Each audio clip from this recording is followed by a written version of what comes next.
আসসালামু আলাইকুম সুপ্রিয় দর্শক, আমরা এই মুহূর্তে কথা বলছি ডাক্তার বারিক হোমিও হলের যিনি মালিক এবং যিনি ডাক্তার তার সাথে কথা বলছি। তিনি এখানে ছিলেন, গোপালদিতে যেই বিদ্যুতের খুঁটিটি পড়েছে সেই সম্পর্কে তিনি একটু আমাদেরকে জানাবেন। তো ভাই, আসলে আপনি কি দেখলেন, কয়টার সময় দেখলেন, আসলে কি ঘটেছিল? আমি সর্বপ্রথম সকাল 5টার দিকে হঠাৎ করে একটা আওয়াজ হলো, অনেক বেশি আওয়াজ হলো। তারপরে আমি বাসা থেকে বাইর হলাম। বাইর হওয়ার পরে দেখতেছি যে রাস্তার মধ্যে 3টা ট্রান্সমিটার পইরা এবং গাছের মাঝখান থেকে বাইঙ্গা পড়ে লইছে। পরবর্তীতে আমি এই সব কিছু কারেন্টের অফিসে ফোন করলাম, সাদাইদ্য অফিসে ফোন করিয়া কারেন্টের লাইন বন্ধ করাইলাম এবং তাদেরকে ডিটেলস সব কিছু বললাম। বলার পরে তারা আমার কাছ থেকে ছবি চাইলে ওই ছবি টবি সব কিছু পাঠাইলাম। পাঠানোর পরে তারা বললো ঠিক আছে, এই ঠিক করে দেবো। 7:30টার দিকে সব লোকটোক আসলো কারেন্টের অফিসে। আচ্ছা, যখন ভেঙে পড়েছে, হ্যাঁ, তখন কি বিদ্যুৎ ছিল? হ্যাঁ, বিদ্যুৎ ছিল, ওই টাইম বিদ্যুৎ ছিল। পরে আমি সাদাইদ্য অফিসে ফোন করলাম, ফোন করার পরে বিদ্যুৎ চলে গেছে। কোনো ক্ষয়ক্ষতি হয়েছে কিনা, কোনো হতাহতের ঘটনা বা দুর্ঘটনা ঘটেছে কিনা? না, কোনো হতাহত হয় নাই। ওই টাইমে রাস্তায় কোনো লোক ছিল না, মসজিদের মধ্যে সবাই নামাজ পড়তেছিল, কিন্তু পড়ার পরে মসজিদ থেকে লোক আসছে অনেক পরে।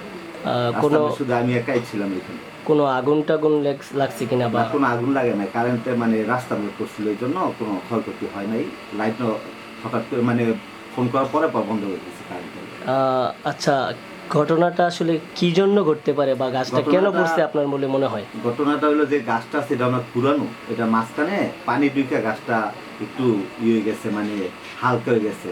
হালকার পরে মাঝখান থেকে ভাঙার পরে আবার তারে টান লাগিয়া পরবর্তীতে আবার অন্য একটা ভাঙা গেছে, মানে 3 খণ্ড হয়ে গেছে গাছটা। আপনার কি মনে হয় যে বিদ্যুতের খুঁটিগুলো কি কাঠের থাকলে ভালো হয় নাকি পরিবর্তন করলেই ভালো হয়? কাঠের থাকলে তো আমরা আজকে যে রিস্কে ছিলাম, এটা যদি কোনো দোকানে পড়তো তাহলে অনেক মানুষ মারা যেত, অনেক ক্ষয়ক্ষতি হতো। কিন্তু কাঠের খুঁটির কারণে আজকে আমরা বিপদে ছিলাম। কিন্তু আল্লাহ তাআলা অশেষ মেহেরবান যে আমরা এই বিদ্যুতের খুঁটির বিপদ থেকে রক্ষা পাইছি। কিন্তু সব খুঁটি আপনার কাঠের খুঁটি চেঞ্জ করে সিমেন্টের খুঁটি হলে সবচেয়ে বেশি ভালো হয়। আরেকটা জিনিস হচ্ছে, যদি ওই মুহূর্তে দুর্ঘটনা ঘটতো, আপনার মনে হয় যে যদি মানুষ থাকতো, জনগণ থাকতো, হ্যাঁ, তাহলে হয়তো বা কেমন ক্ষয়ক্ষতি হতে পারতো? যদি ওই সময় কোনো এইখানে যারা বসে কলা বিক্রি করে অথবা কাপড় বিক্রি করে, যদি কোনো মানুষ থাকতো তাহলে বাজারে অনেক ক্ষয়ক্ষতি হতো, অনেক মানুষ মারা যেত। কেননা এটার নিচে পড়ে অনেক মানুষ মারা যেত। আর কারেন্টে তো এটা আল্লাহ তাআলা না করে, কারেন্টে তো আরো অনেক বেশি ক্ষয়ক্ষতি হয়। বিশেষ করে আপনি দেখার পরে সাথে সাথে কল দিয়েছেন? জি, আমি দেখার সাথে সাথেই 5টা 10-12-7 মিনিট এরকম হয়েছে, ওই টাইমে আমি কল দিচ্ছি। কল দেওয়া বিদ্যুৎ অফিসে ফোন দিয়ে পর বন্ধ করেছিলাম। জি, আচ্ছা, আপনাকে অসংখ্য ধন্যবাদ। আপনি গোপালদি পৌরবাসীর অনেকের জীবন আল্লাহ তাআলার অশেষ রহমতে এবং আপনার উসিলায় অনেকের জীবন হয়তো বেঁচে গিয়েছে।